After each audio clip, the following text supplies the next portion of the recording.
मंथन news Maharashtra. डोंबिवलीतील Thakurli परिसरात राहणारा प्रथमेश पालांडे आणि त्याचा मित्र विक्रांत उपेले सायंकाळी 7:30च्या सुमारास खंबाळपाडा परिसरात कार घेऊन पोहोचले।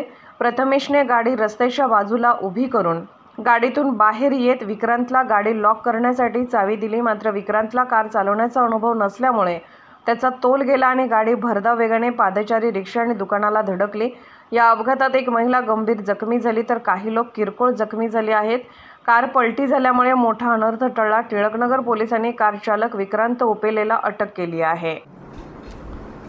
सायंकाळी साधारण 7:45 वाजताच्या दरम्यान खंबाळपाडा एरियामध्ये एका कार चालकाने एका बाईकला डॅश करून अपघात केल्याची माहिती मिळाली होती। सदर ठिकाणी पोलीस तात्काळ घटनास्थळी पोहोचले आणि त्यांनी पाहिलं तेव्हा ती गाडी पलटी झाली होती आणि जखमी महिला जिचं नाव त्यांना समजलं की स्नेहा प्रशांत वडनेरे आहे, तिला शिवम हॉस्पिटलला उपचारासाठी दाखल केलं होतं।